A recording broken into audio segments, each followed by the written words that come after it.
Donc le bilan qu'on a eu en annexe, recensé pour l'année 2022, un bilan faisant état des acquisitions de biens immobiliers pour 3 biens ont été acquis pour un montant total de 530 000 €, 12 rétrocessions à devoir et à titre gracieux. Un bilan faisant apparaître des cessions de biens immobiliers, un seul bien cédé au montant total de 160 000 €. Et vous aviez également un bilan faisant état des libérations de l'année non concrétisées au 31 décembre 2022. Donc, 4 sessions à la mer de 5 rétrocessions, la plupart seront signées en 2023. Il convient de proposer au conseil municipal d'approuver le bilan des acquisitions des cessions pour l'année 2022, préciser que ce bilan sera annexé au compte administratif de l'exercice 2022 de la commune de Saint-Victor. Merci. Je le soumets, monsieur Gessis. Oui, alors en ce qui concerne ce bilan, quand même, là, une fois de plus, hein, les raisons exposées qui motivent ces acquisitions, là, M. Chapelier, c'est quand même un énorme mensonge, car vous omettez de façon tout à fait volontaire le principal objectif qui est évident, que vous exposez vous-même, qui est la réserve foncière spéculative. Elle est parfaitement démontrée par le produit des cessions, hein, vous en avez parlé tout à l'heure, et par le fait que vous vendez quasiment autant de biens que vous achetez. Alors dites-le, ne parlez pas d'insalubrité, de patati, patata, c'est pas vrai. Votre principal objectif, et c'est ce qui vous permet de mettre les comptes à l'équilibre, c'est d'acheter et de revendre. Voilà. Et bien évidemment, comme les domaines passent par là, on connaît la perte en ligne à chaque fois. Et ça vous fait le bénéfice qui a été exposé par la Cour des comptes. Alors pour l'Assemblée quand même, je vais détailler une préemption et qui est pour moi quand même une triste histoire parce que elle concerne une de mes voisines que j'aime bien. Donc c'est en fin de tableau, là vous avez le bien de Madame Enfoux, hein, qui est porté dans ce document. Alors Madame Enfoux a proposé à ses locataires, chose qui arrive assez souvent, locataires qui sont devenus des amis, d'acheter sa maisonnette, hein, qui est la maison au centre du hameau, et qui est un peu la maison historique du hameau. Donc ils occupent cette maison depuis longtemps, et pour leur permettre d'acquérir cette maison, elle leur vend à un prix très intéressant, largement en dessous du prix du marché, pour leur donner un coup de main, parce que ce sont des amis. Elle se renseigne auprès du notaire qui l'informe qu'il y a très peu de chances que la mairie fasse une préemption à cet endroit-là, c'est improbable. Et malheureusement, bien évidemment, hein, comme à chaque fois, bingo, vous préemptez. Donc là, du coup, elle se retrouve super étonnée.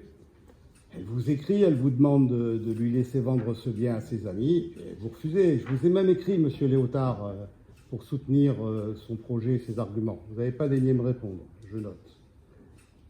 Vous avez refusé aussi à Madame Enfoux de vous aligner sur le prix du marché, hein, qui était pratiquement 50 000 € de plus que celui des domaines. Et là, effectivement, elle n'a pas de chance, parce que le prix était tellement bas que les domaines se sont alignés. Donc vous savez que quand les domaines proposent un prix plus bas, le vendeur peut se retirer. Il a cette possibilité, il ne vend plus. Là, il ne peut pas vendre à personne, mais il ne vend plus. Au moins, il garde ses lignes. Là, comme c'était le prix des domaines, eh ben, elle a été obligée de vendre. Mais vous avez fait preuve d'aucune empathie et d'aucune solidarité vis-à-vis de cet administré et vis-à-vis surtout de cette famille qui voulait acquérir un bien qu'elle occupait depuis longtemps. Je trouve ça absolument lamentable. C'est pour moi un système qui est fondé sur la prédation. Alors ça a été un peu le coup de grâce. Et il faut savoir que le but de cette préemption, c'est inscrit, alors c'est un prétexte, hein, c'est un projet locatif, la belle affaire. La signature s'est faite en septembre 2022, il y a 6 mois. Mais vous n'avez pas jugé utile d'en informer cette assemblée en conseil municipal, c'est pas passé en délibération. Hein, j'ai bien vérifié. Je l'attendais d'ailleurs pour exprimer ce que je vous exprime ce soir. Ben, tout cela démontre la grande considération que vous portez à vos conseillers de la majorité ici présents. Pas d'information, pas de débat, tout est fait en amont. C'est bien la politique du fait accompli dont vous êtes parfaitement habitués, sans concertation.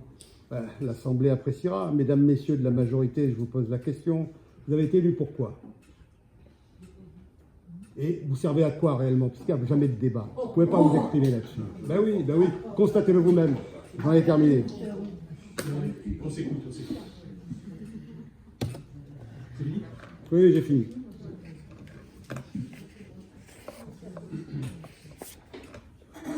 Après, la délibération partait sur le bilan. Là, vous rentrez sur des cas particuliers, on a le temps d'en parler là-dessus.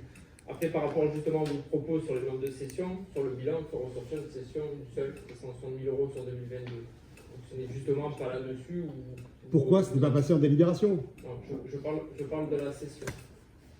Je parle de la session qui a été faite où justement votre argument premier est sur la partie des sessions nombreuses. Donc le bilan, on est là justement pour parler du bilan, on voit le bilan, des sessions uniquement de 160 000 € sur l'année. Non, mais bien le tableau expose acquisition et cession. Tout à fait. Et vraiment ceux qui ne sont pas encore passés. Donc on va le faire ça. Et vous avez l'intention de le mettre en délibération, Mais non. Non? Mais non. Non? Et pourquoi?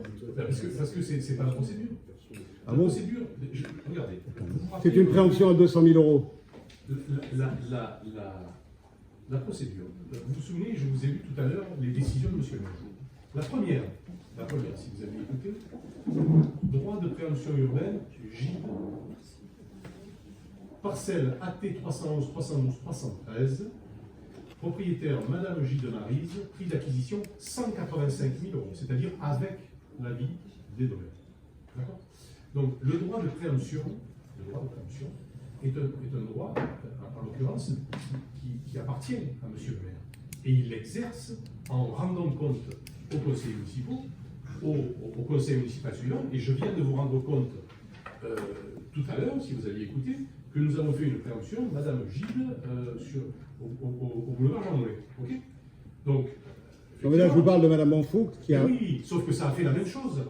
À Au 200 début 000 du conseil €. municipal, au début du conseil, pardon, C'est 200 000 € le. à 200 000 €, même à 300 000 € si vous voulez. Ouais. Au début du conseil municipal, je vous donne lecture des préemptions qui ont été faites par M. le maire en vertu des pouvoirs qu'il détient personnellement.